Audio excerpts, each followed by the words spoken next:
respect, or where I have to be tolerant, I do remember these coins. So I think this with me is always ruling in me, and that has happened that we are always together. Thank you. Beautiful. Communication, respect, forgiveness, and tolerance. Kabute, I'm coming to put you on the spot. Daddy talk about communication. One of the books I loved reading in Etherean Mission, authored by Daddy, was Sex, Communication, and Money. Daddy has talked about communication. How has sex played an important role in keeping your marriage?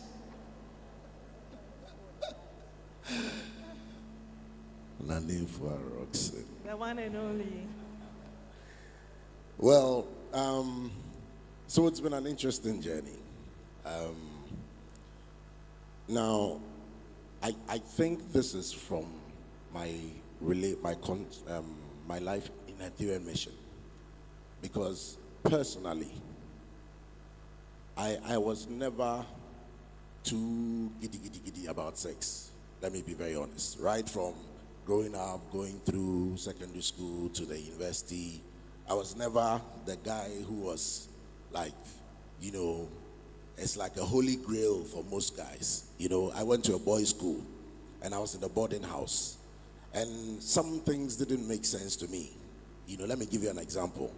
So that was the time you go to school for 3 months, you come home for vacation for 1 month, and then you go back to school again for 3-4 months. So you are in a boys' school, there are no girls there. So maybe you see a girl in St. Rose's, all right? Now, you only get to go to St. Rose's maybe once a term or once a year. So you go and see some girl there. By the time, how many conversations would you have? And then when you come home on vacation, how often would you see that person? So sometimes I see my mates, I see my seniors, they can chase a girl for like 2 years. And then eventually she's like, okay, all right, I agree. Now because they agree, somehow in their minds, they know they are doing something wrong. So even if they have to visit each other, they have to hide. And then after 2-3 years of all that long journey, this guy will get a chance and go behind some tree and do some cooking, and that's it. I'm like, so all these 3 years were like, this was all it was about.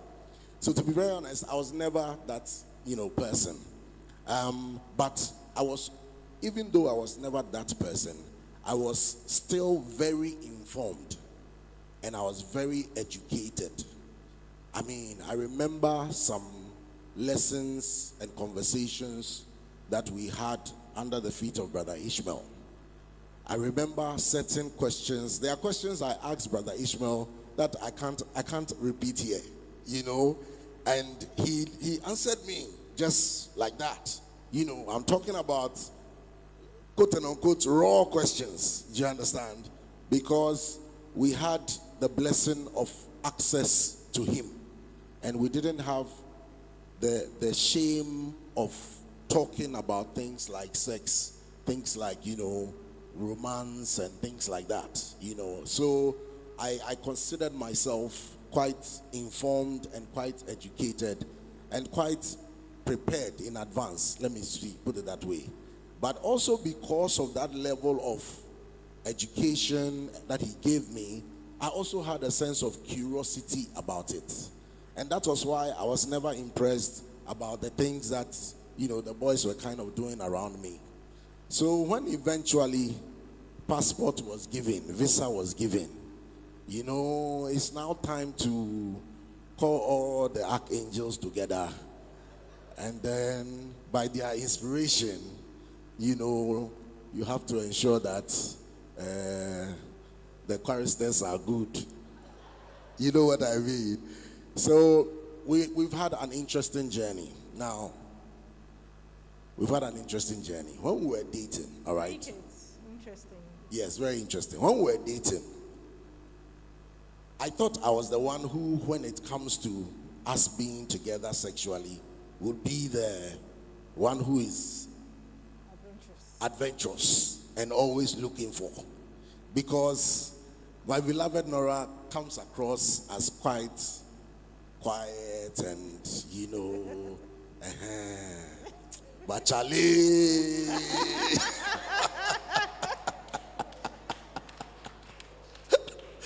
So we have had waves in our 10-year journey. We have had waves.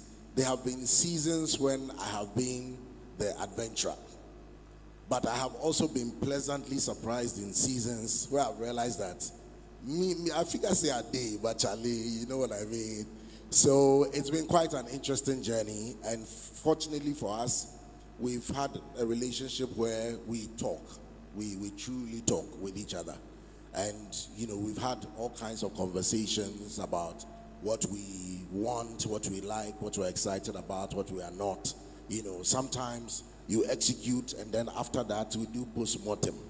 So during the post-mortem, then you get some inputs here and there, and then you carry on. So it's been quite a beautiful journey in that respect. Thank you. Please put your hands together for Kabute. That was an on-the-spot question, and I knew he would answer it. It's our heavenly streamers. It's only in the Ethereum mission that we can talk about sex and not feel ashamed about it. And for all those out there, if you haven't read the book Sex, Communication, and Money, you are missing out. You should get that book and read, because that book is a very powerful book. And talking about learning all the secrets about sex, if you haven't had a discussion with Daddy Brother ISHMAEL about sex, please, you should do, because it will help you a lot. Daddy, Nora, talking about how you've kept the marriage going, I was at your engagement, and I remember the advice that your mother was giving you at the engagement about how you should forget about everything anyone comes to tell you about Kabute. How has those advice helped you in your marriage, knowing that you are married to an international icon? Thank you. Well, I don't remember what my mom said. That's the truth. This is a very important question anyway. So being married to Kabute, where he's always out there, he knows everybody. In fact, you can't go out with Kabute no matter where you go to. Be it the market, be it a shop, be it the mall, wherever, you will see someone. Even in Dubai, you meet someone out of the blue who knows Kabute. So I think if you are not well built, you cannot really stay with Kabute. If you are not well grounded, you cannot stay with Kabute. So for me, I know he's there for me, and I know I'm there for him too. He knows I'm there for him. So that is how I go about my day-to-day relationship with Kabute. I am not moved by anything I see anywhere, because I know what he's doing, and I know what we are also doing. And we communicate what we are doing, and we accept each other for who we are, for wherever God has placed us in our lives, for us to prosper and prosper together. So we are growing in love together, and we are all very grounded, trust me. Thank you. All very rounded, accepting each other. You scored some points there, Kabute. Yeah. Okay. Now let's twist the discussion a bit. From marriage to friendship. And this is to the under 16 group.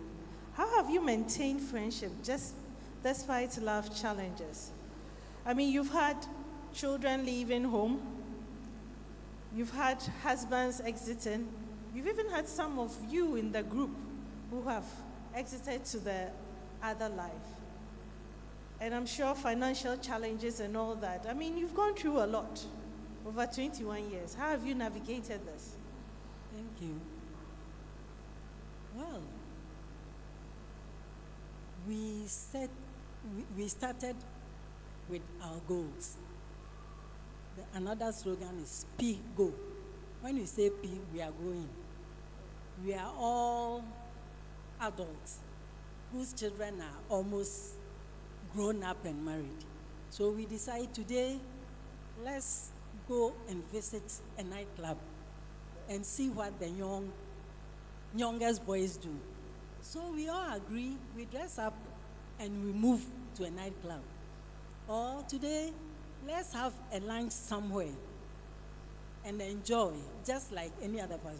We've been each other's keeper, trying to do things that will make us happy as a group, forgetting about financial constraints, because at this stage, we've finished paying our school fees, we've done a lot of our homeworks, so we must have fun. So basically, we are together to have fun, be each other's keeper when the need arises. That's how we've kept ourselves. Thank you. Thank you. So, Letitia, I know there have been trying moments where some of you have been sick for a long time, and I'm sure that has impacted the group. How have you supported or survived all this as a group? Like she said, we started on some grounds to be together and to be there for each other. And that spirit has lived with us from the beginning till date. That I can walk into her home anytime, any day, provided she's there. Whatever I want to have from that house, I will have it. So can I walk into any other one's home. And the same thing happens. If any of the members happen to come around Adringano, the person is free to come home, whether the person wants to eat, whether the person wants to drink, the person is welcome.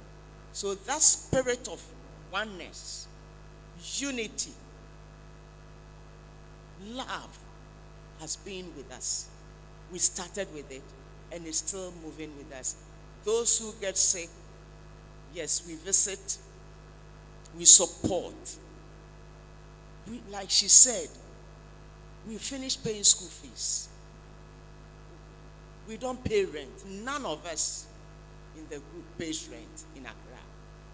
And we know what rent does to our finances in Accra. But if you live in Accra and you don't pay rent, you finish paying school fees, what else have you got to do? To spend the money, enjoy the money. So that is what we do to ourselves. We visit friends, we enjoy with the friends. Those who passed on, we see them off beautifully. Thank you. Thank you very much. We have to hurry up and finish paying school fees and stop paying rent. It's very important so that when we get to the under 16, we will also enjoy, yes, this very deep insight for us. Now, Grace and Ola, conflicts and disagreements are part of every relationship. And I'm sure that as friends, you've had moments of disagreements and conflict. How have you navigated that and still kept very close? Okay, thank you very much. Funny enough, we haven't had any disagreements. Say that again. We haven't had any disagreements whatsoever. That's interesting. Oh, I think that the truth is, being an Etherean youth gives us some sort of leverage. I mean, if you are taught all that you are taught in the youth class, if you are at the feet of the master, you learn a lot. You wouldn't do some things. So I think it's one of the things and the reasons why we haven't had any major disagreements. I mean, she does things that I'm not so cool with. For instance, Ola doesn't respond to messages on time, and I always have a problem with that. But I don't approach it as though I'm needing an apology. I don't attack her, we talk about it, and we are good to go. So being an Etherean youth has given us that leverage. Beautiful. Being an Etherean makes you different. Now let me twist the question back to you. I'm sure in your relationship with others, you've seen where people come to you, and I get that a lot, come and talk about disagreements within their friendship. What advice have you given them? You haven't experienced it, but this is something which is out there.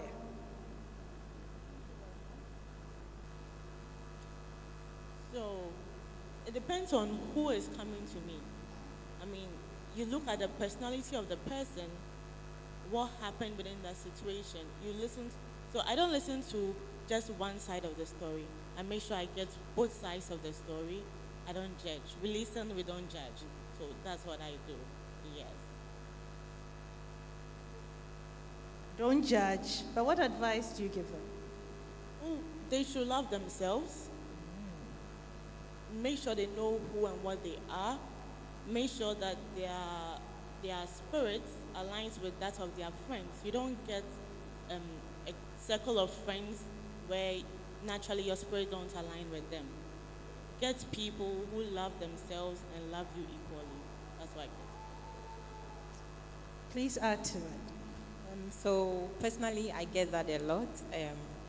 Sometimes the problem is them. So just last week, I had a friend who came to me so furious, and she is a teacher in one of the big schools in Ghana, one of the international schools. So she was ranting and ranting and ranting. I asked her, what exactly is the issue?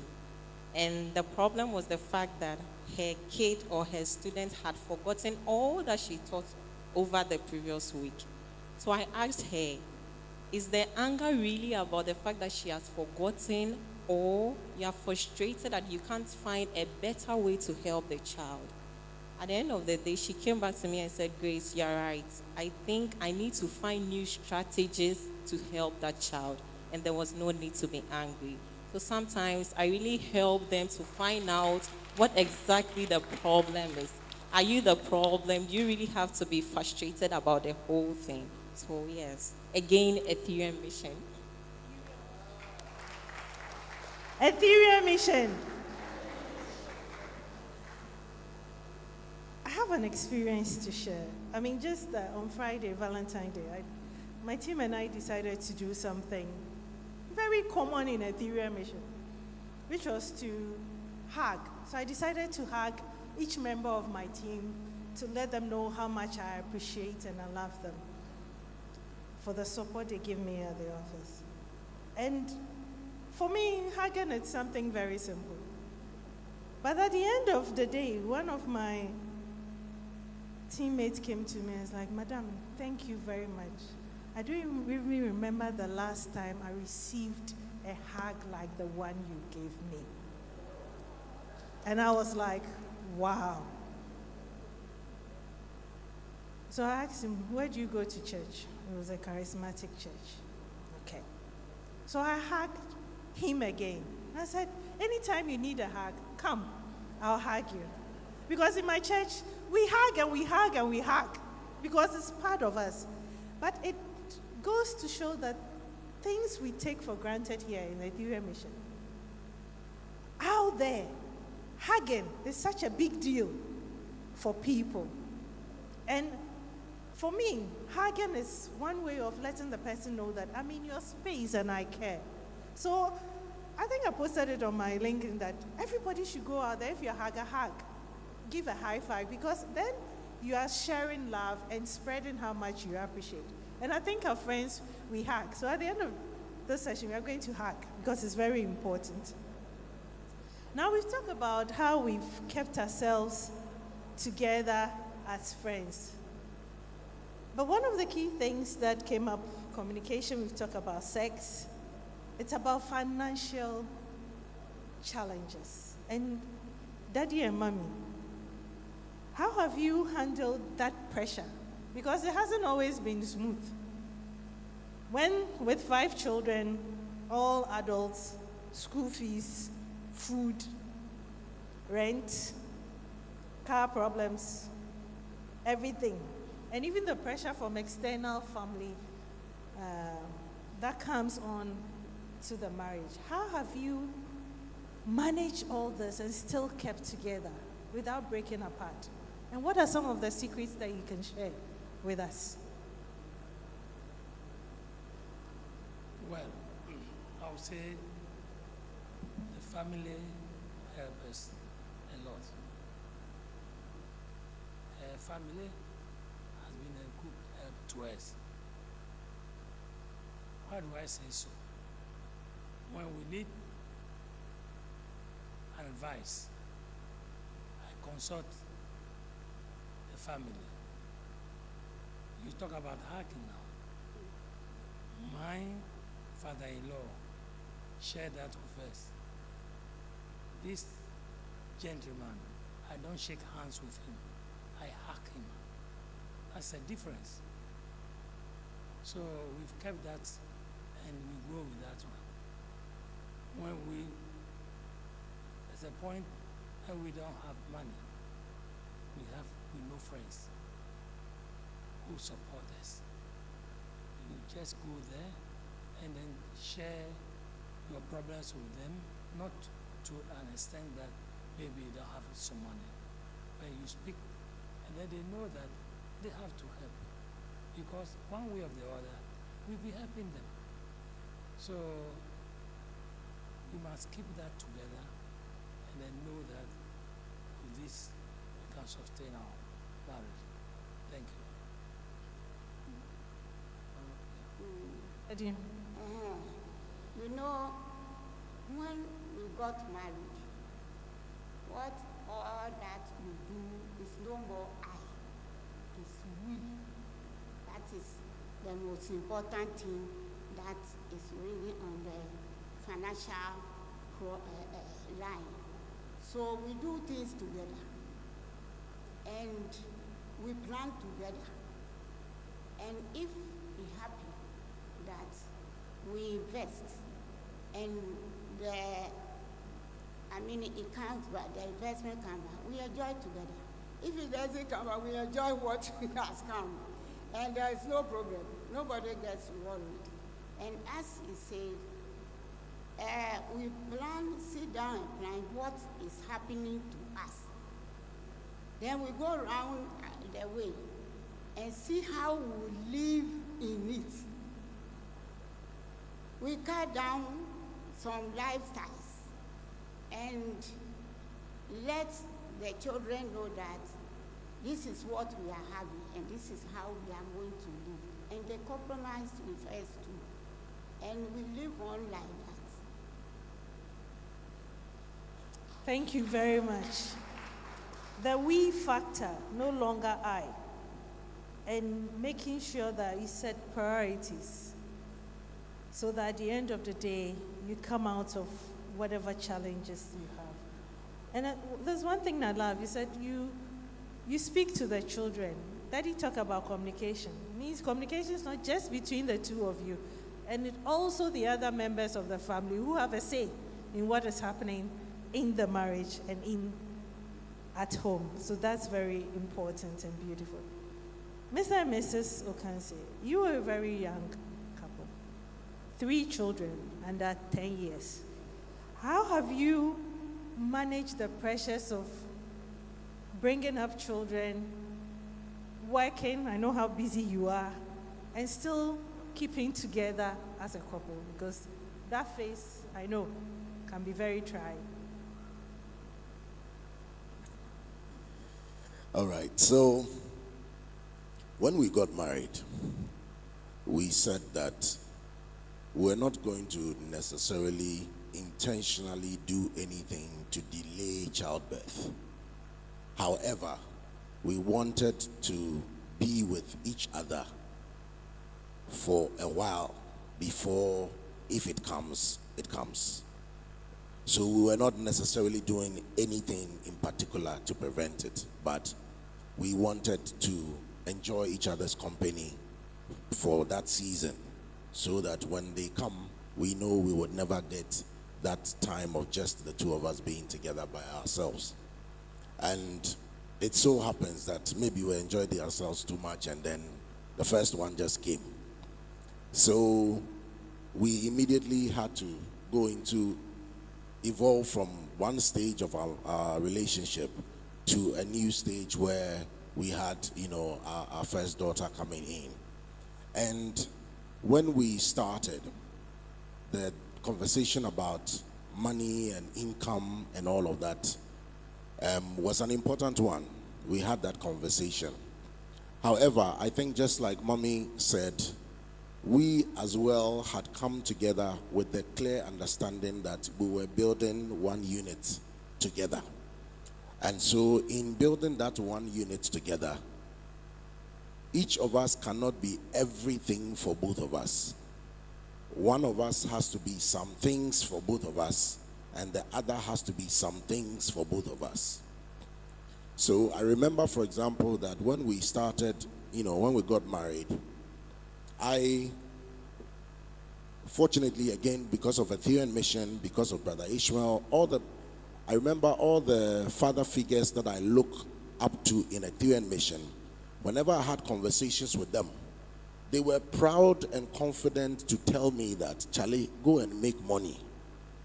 I remember when I told one of my fathers that we were pregnant with our first child.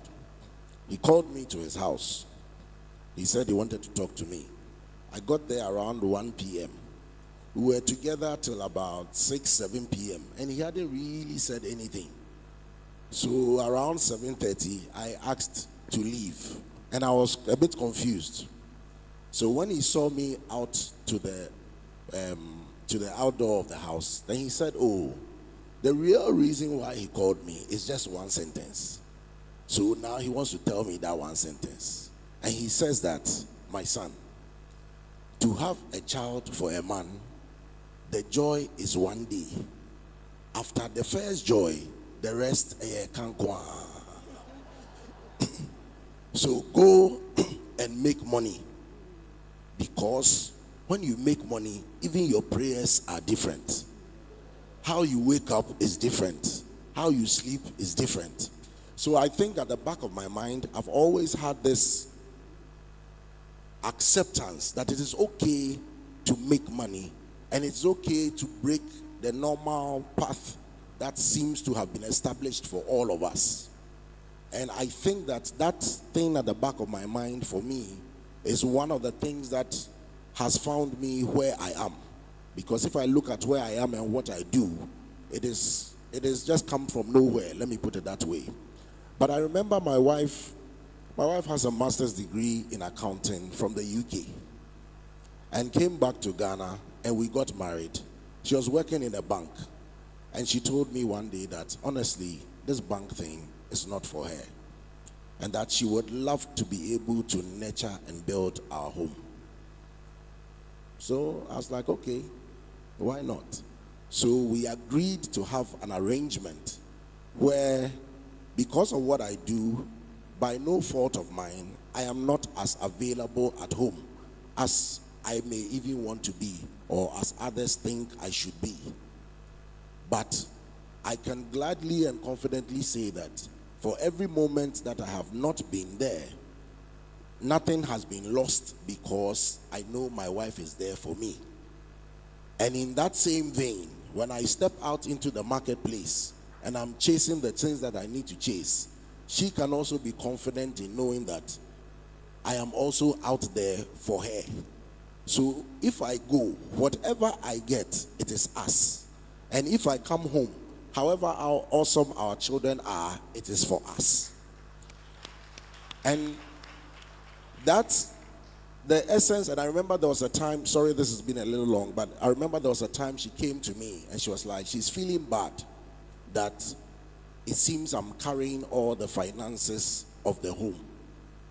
And then I asked her, can you put a value on how our children are? Because if I put a value on it, I am sure it will be worth more than what I have been paying to cover our expenses. And the first day that was physically evident for us was the first day we took Asi, our first daughter, to school.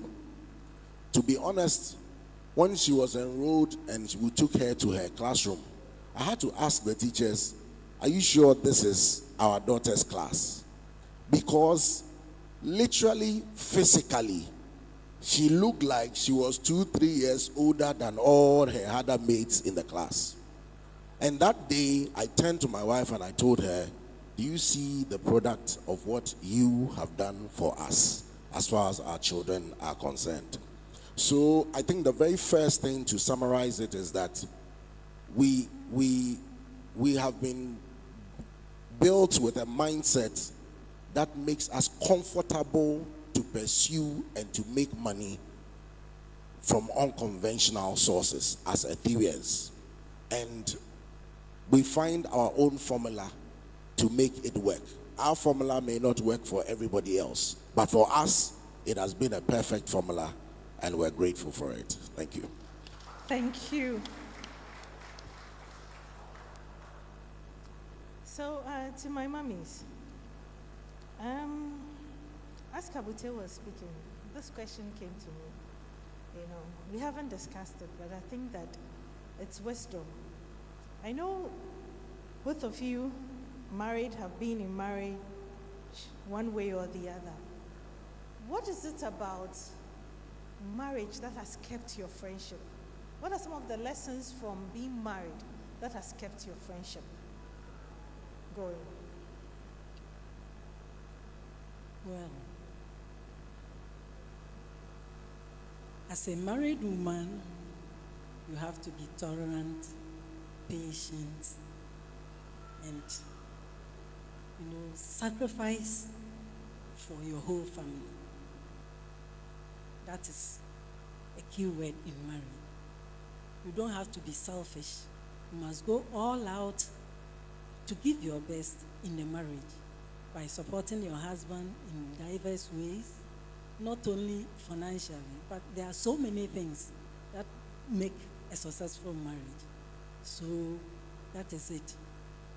You have to support, give your love, attention, everything, so that the marriage prospers.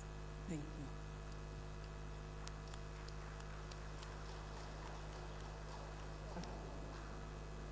What are the things about marriage that has kept your friendship going? Marriage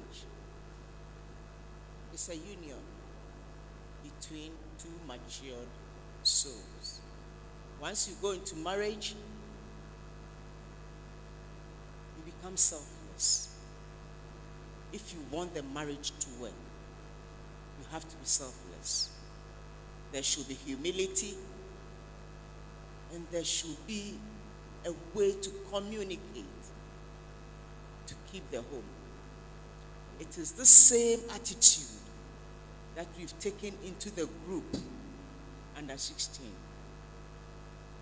Yes, we once a while have our differences. But then when you look at the basis upon which we decided to come together, it becomes no issue. And we rather laugh over it. We are selfless. We are there for each other, like we are there for our families, our husbands and our children. We are the same way being there for the group members. When any group member calls you, like your child will call you anytime, any day, and you will respond with love. The same way, when a member of the group calls you, you receive the call and you respond with joy and with love, no matter the time. No matter the time, no matter the moment, no matter the condition, you have to respond and be there for the member of the group. So that is how we've merged marriage life with under 16 group life. Thank you. Thank you very, very much.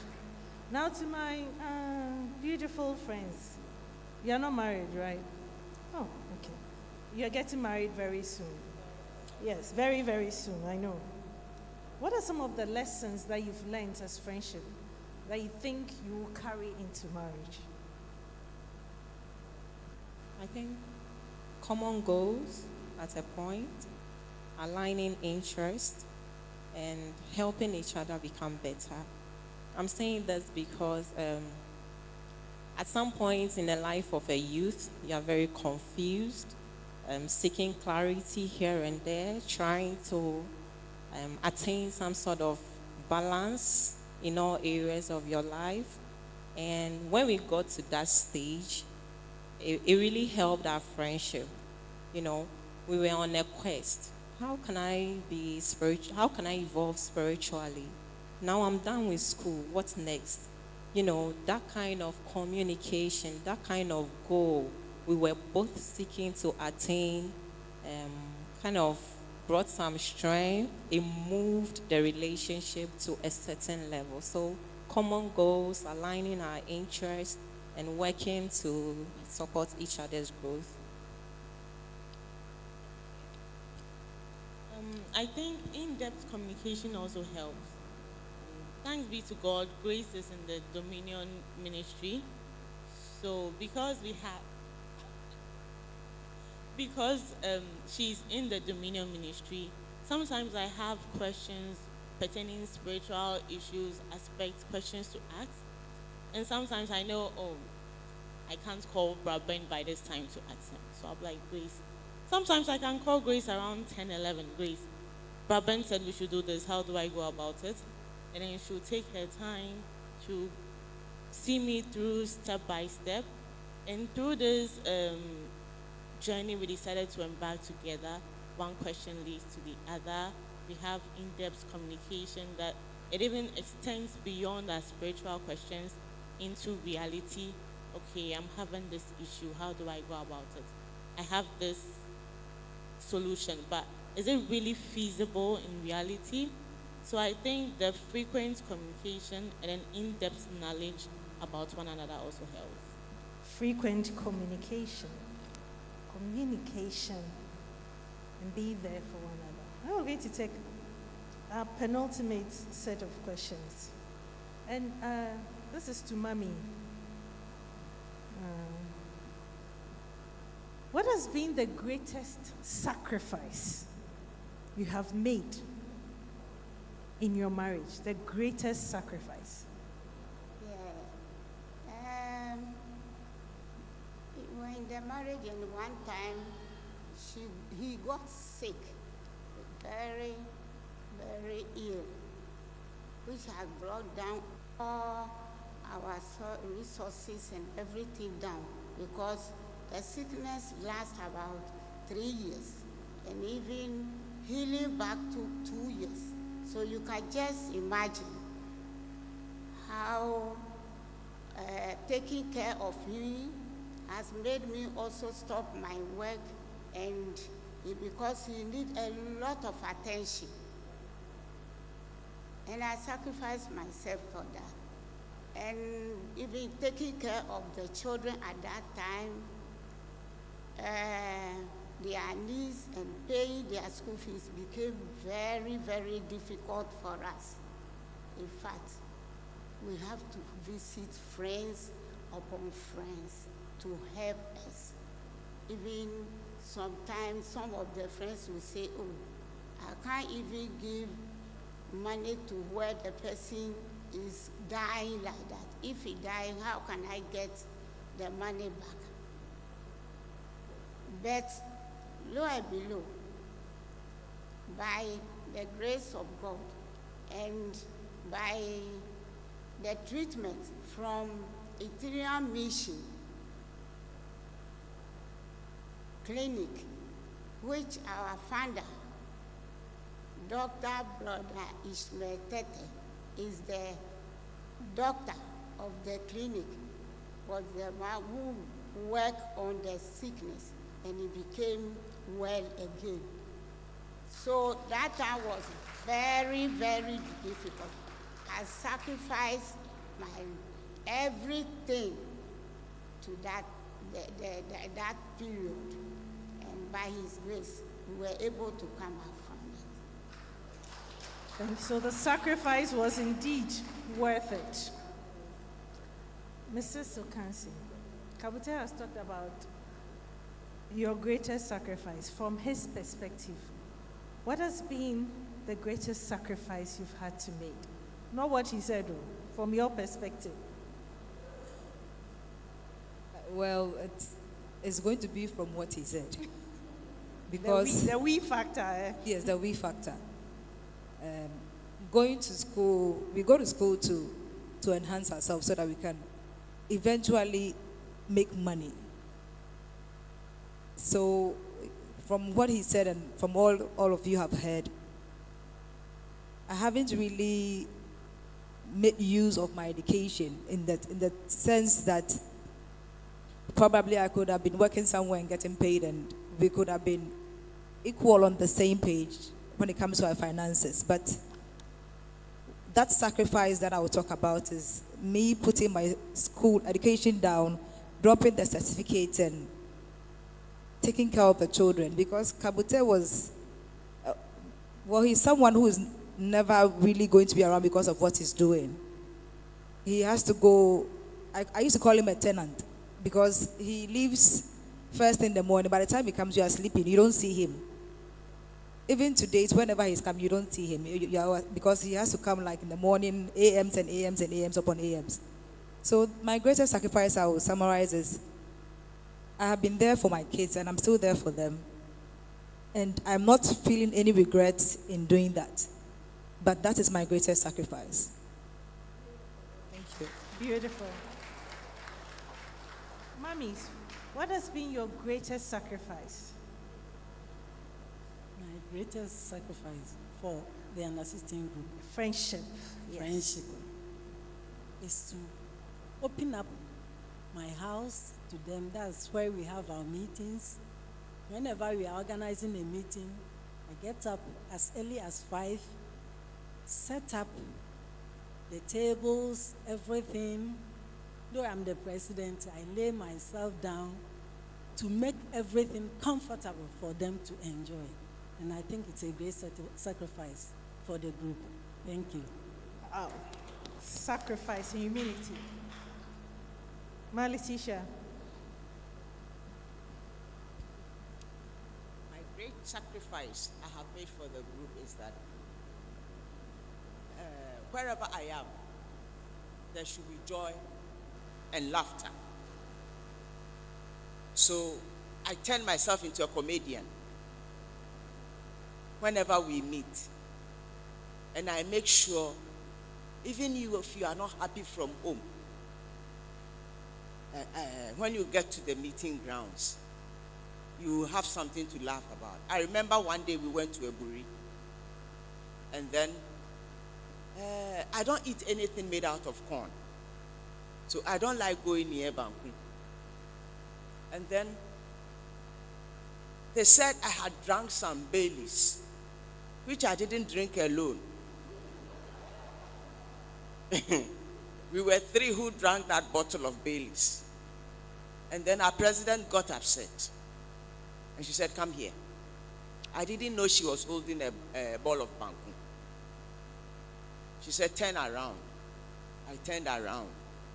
And then she put the Banku at my back, close to my bottles. And they think because I don't eat anything made out of corn, I was going to get upset. But I turned it into a joke. And then I told them, "Look, I'm going to keep this Banku here. And I'm going to go home and tell Miss Adega, you people took me out and put Banku into my shorts." And there was laughter. The anger that was brewing up because some of us had drank a bottle of Baileys melted. And then at a certain point, I was the youngest among them. So I gave myself up to serve. Anytime we went out, wherever we were, I'll make sure that I became like their servant. I will serve them until we got some younger ones joining us. And I've handed over the baton to them. Thank you. Thank you. Humility and service, greatest sacrifice. To my young ones, what have been your greatest sacrifice to each other to keep the friendship? My greatest sacrifice I would have given to this friendship is my time.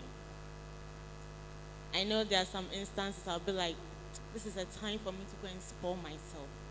But Grace will call me, "Ola, our class is there to you. What do we do?" I said, "Oh, Grace, I'm going out." So, "Oh, no, Ola, come back. We have to make sure that the class is clean and everything." I'm like, "Okay, Grace, I'll be coming." Then she'll be calling, "Grace, Ola, you come?" I'm like, "I'm coming, but I'm still sitting in the house. So I think my greatest sacrifice is my time for our friendship. time for friendship. And what she's talking about is very important. The two of them, they've been cleaning their classroom, metaphysical classroom, every week consistently for how many years? Yeah, so we can do it better for them. They have taken it upon themselves to be cleaning their classroom every week. Grace? I think at this point in my life, my greatest sacrifice will be my selfless self, so ensuring that we both achieve our set goals. So yes, my selfless self. Selflessness and time. Now wrapping up. Oh, so soon. Oh, I wish you can go on and on and on, you know. Wrapping up. Daddy, Mommy, what advice do you have for the youth? You know, we refer to you as the baby boomers, the 19 Kojo. The time of your love and friendship is very different from the millennials and the Gen Z today. But there's a common thread in every relationship and marriage. What advice do you have for the young ones who are looking up to you to clock 50 years of marriage? Well, with the youth, you have to advise them that there must be a very good communication. If you don't communicate, you can't get to the 50 years. Whatever your spouse or your friend tell you, you must think of it and see that, is it okay? And then you analyze it and see that I can work with it. If you don't communicate well, I don't think your marriage, if you marry, it will go on well for you. Communication is a major one. Thank you. Communication. Mommy.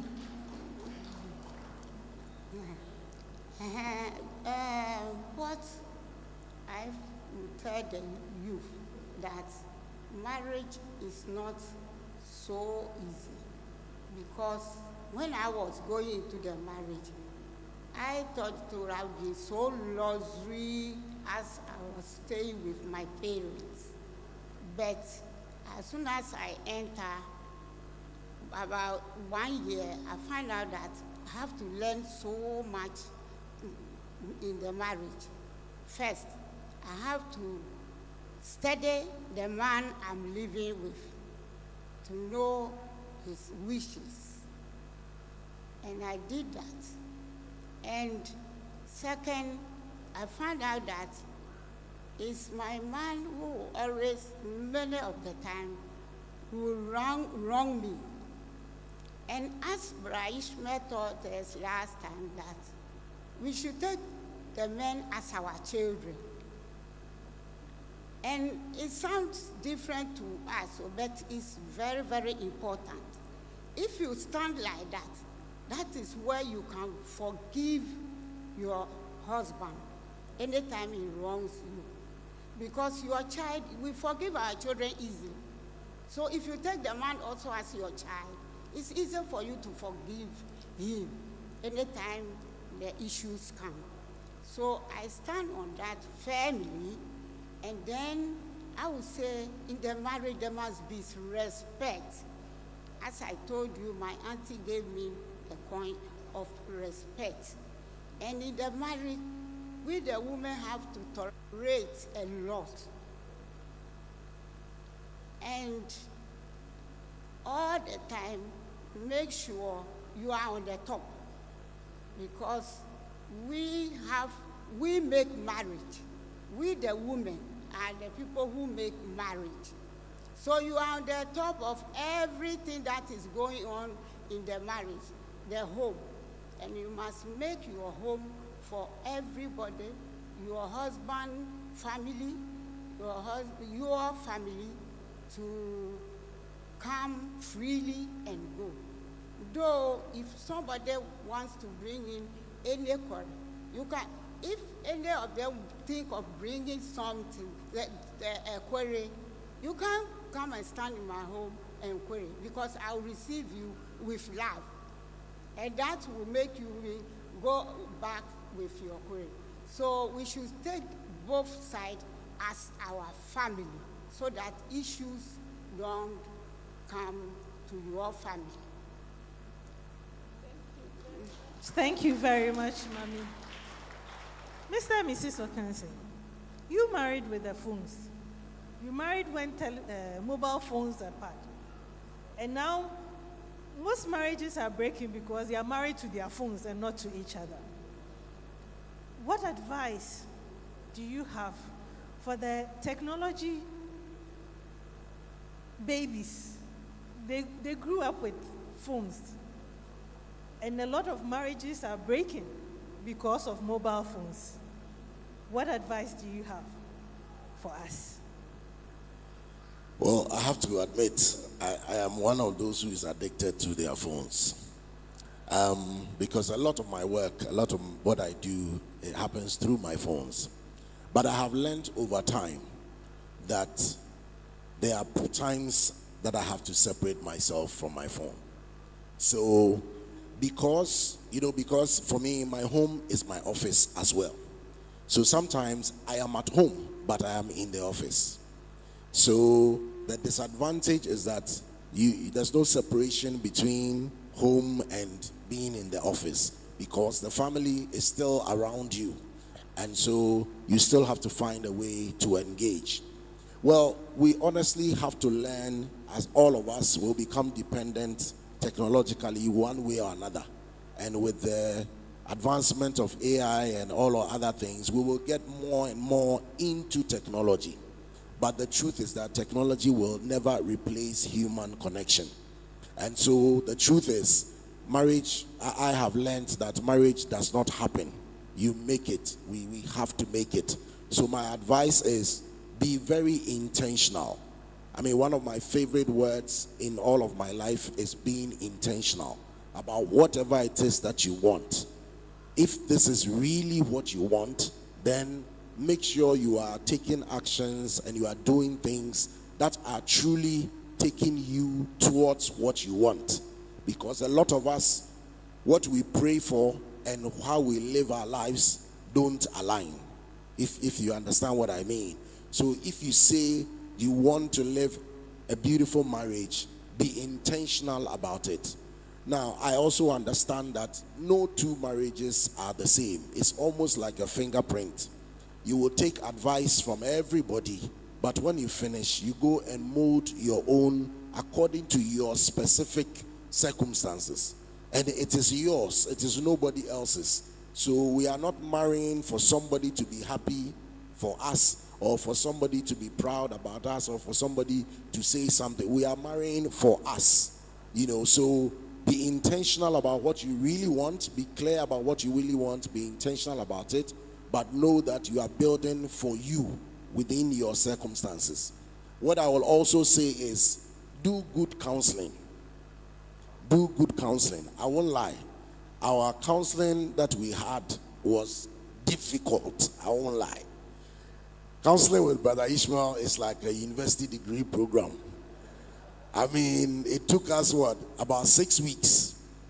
But to be very honest with you, the baseline understanding and clarity that it gives you, for example, learning about ourselves in our gender, ourselves in our senses, ourselves as far as our persona and our vision is concerned. These are things that, to be honest, when you are doing it, it feels academic. But I've realized in our marriage journey that, honestly, for us, this thing about, okay, your problems, your challenges, your conflicts, we just see them as a part of the evolution. Let me put it that way. Do you understand me? So it has become like, okay, I didn't know, for example, I never knew, for example, that I cannot have a conversation with another human being when I am in the washroom. I didn't know this about myself.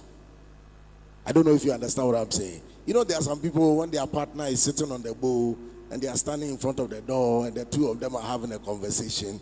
Charlie, that's not me. You understand?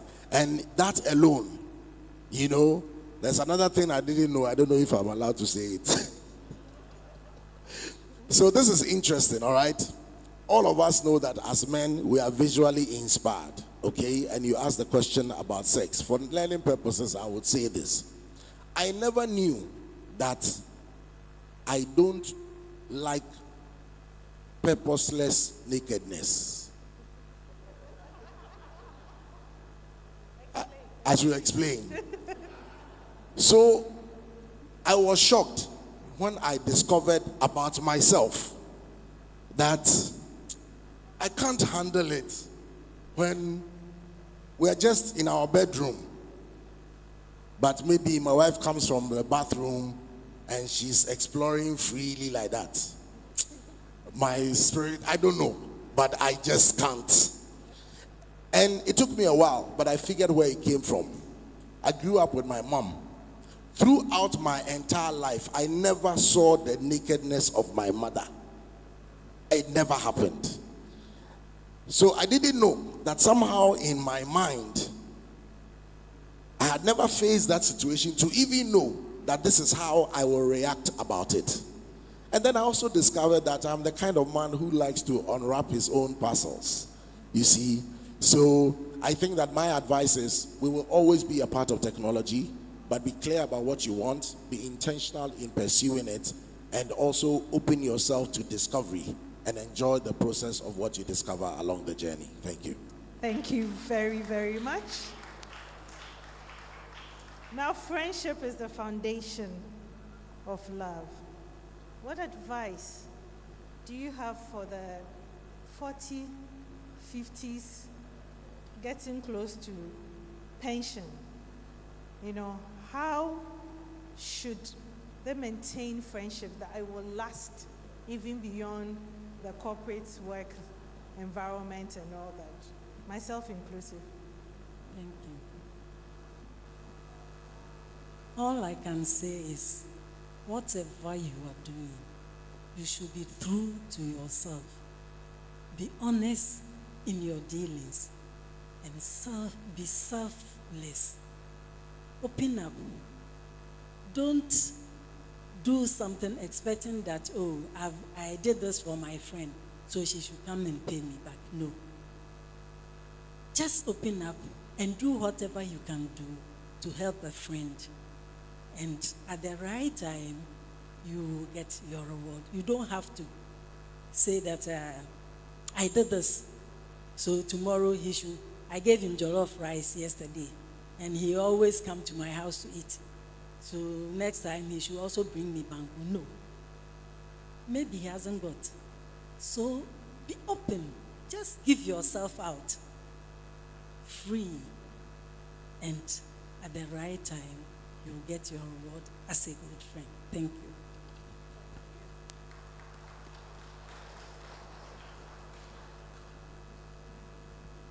To our youthful friends, today, one of the greatest challenges we've seen in the youth, suicide.